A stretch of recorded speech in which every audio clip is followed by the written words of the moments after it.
ধামাকা তো আমি দেই না, ধামাকা হচ্ছে দর্শকরা দেয়, তারা পছন্দ করে ধামাকা হয়ে যায়। না না, বিষয়টা ওরকম না। বিষয়টা হচ্ছে আমি সবসময় পারফর্মার খুঁজি। সো আমার কন্টেন্টের জন্য আমার কাছে মনে হয়েছে একটা হিরো দরকার, একটা হিরোইন দরকার, যেটা আমি পেয়ে গেছি অপূর্ব ভাই এবং ফারিন। আর এছাড়া আরও অনেকগুলো চরিত্র দরকার যারা আসলে একদম রিয়েলিস্টিক অ্যাক্টিং করবে। সো আমার কাছে সবাই আছে যারা একদম রিয়েলিস্টিক পারফরমেন্স দিয়েছে, সেজন্য কন্টেন্টটা সবাই এনজয় করেছে।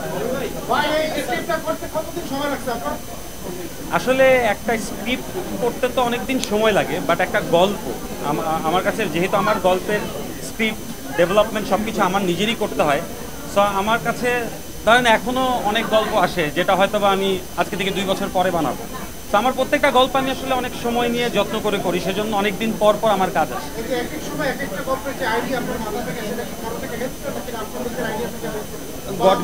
God gifted actually. হ্যাঁ হ্যাঁ প্লিজ। কই চাষি ভাই কই?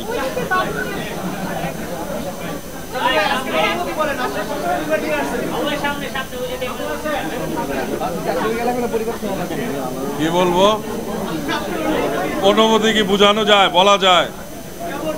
অনুভূতি কখনো বলা যায় না, অনুভূতি কখনো বলা যায় না, অনুভূতি বুঝে নিতে হয়।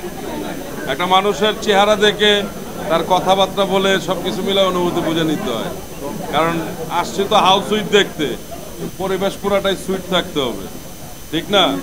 ব্যাপারটাই হয়ে গেছে হাউস সুইট। এই এখানে যারা আছে সবাই হাউস সুইট, ঠিক না?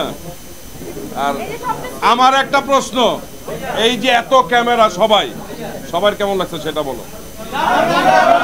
জোরে বলতে হবে, হাউস সুইট বলতে হবে সবাইকে, এত স্লো বললে হবে না। হাউস সুইট জোরে বলো। হ্যাঁ হ্যাঁ, খুব ভালো, খুব ভালো। এই যে আছে, এই যে সবচেয়ে সুইট, সবচেয়ে ছোট দর্শক। হতেও পারে যদি সবাই চায়, এই সবাই ক্যামেরা যারা আছে তারা চাইলে হবে, নাহলে হবে না। সবাই কি চায়? জোরে বলো। হ্যাঁ ঠিক আছে। কই পলাশ কই?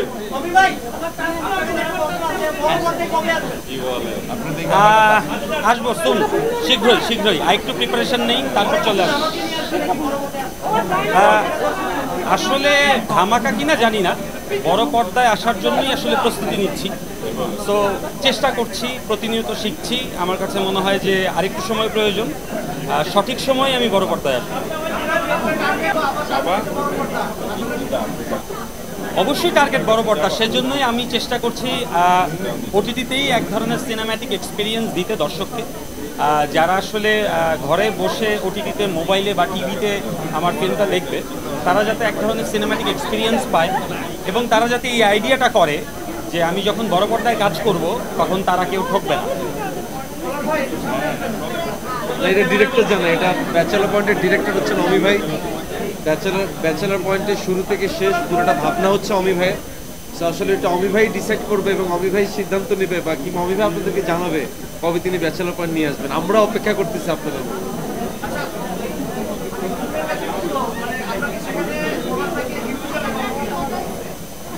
দেখেন, হিরোর চেয়ে ইম্পর্টেন্ট হচ্ছে ও কোন চরিত্রটা প্লে করছে, সেটা আসলে অডিয়েন্স রিসিভ করছে কিনা।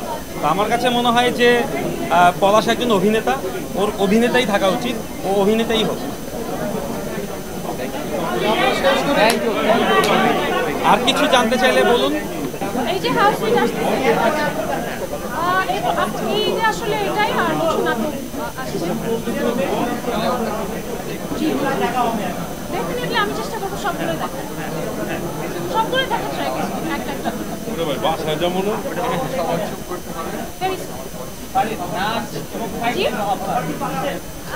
দেখা যাক, সেটা যখন হবে। অবশ্যই বালাম ভাই তো এখানে আছে, মানে বালাম ভাই আমাদের সবার পছন্দের, এবং বালাম ভাই এখন প্লেব্যাক সিঙ্গার হিসেবে আমার কাছে মনে হয় নতুন করে আবার শুরু হয়েছে বালাম ভাইয়ের যাত্রা। তো আমার কাছে মনে হলো যে আমাদের এই গানটার জন্য একটা সিনেম্যাটিক ভয়েস দরকার, এই মুহূর্তে আমার কাছে মনে হয় যে এটা বালাম ভাই বেস্ট, সেজন্য বালাম ভাই আমরা। Thank you. প্রথমত এটা আমার ফার্স্ট ওয়েব ফিল্ম, অমির সাথে প্রথম কাজ, এবং ন্যান্সির সাথে 13 বছর পরে কাজ করা। আর গান আসলে সবাই পেতে হবে না। প্রথমত ওয়েব ফিল্মের প্রথম, অমির সাথেও প্রথম কাজ, ন্যান্সির সাথে অনেক বছর পর। আর সব কিছু মিলিয়ে আমি আসলে বেশি তো গান করিনি, খুব হাতে গোনা। আপনাদের পছন্দের প্রিয়তমা তারপর থেকে হয়তো আরেকটু বেশি অ্যাকসেপ্টেন্স পেয়েছে। আর এটা আমি প্রথম মনে হয় আমার লাইফে কোনো প্রিমিয়ার দেখলাম আর কি। সাধারণত গান গাওয়া হয়, সামহাও হয় না।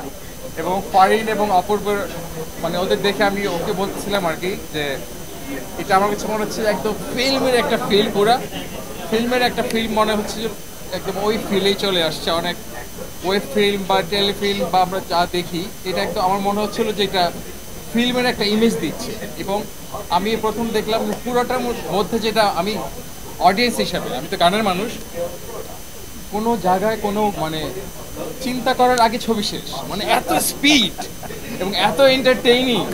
আর বাকিরা যারা আছে এখানে তো সবাই এক একজন superstar.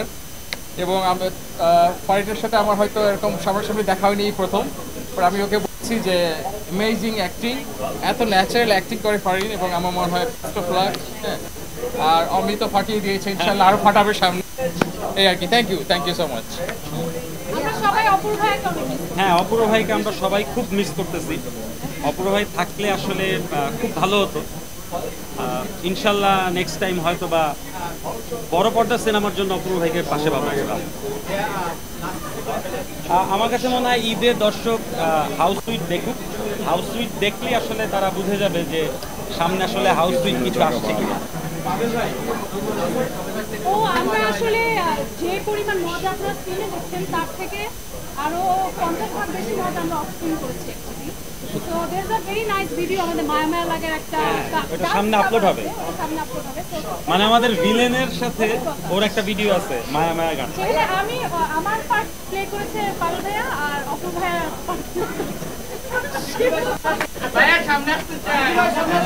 New villain in town. How hot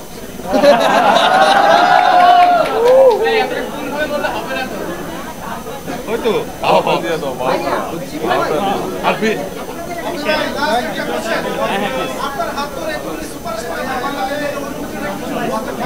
আমি কখনো আমার হাত ধরে কাউকে বানাই নাই। এটা আসলে যে যার যোগ্যতায় আসলে আজকে এই পর্যন্ত এসেছে। হয়তোবা আমার কাজের মাধ্যমে ঘটেছে, এটা আসলে কাউকে হাত দিয়ে বানানো যায় না।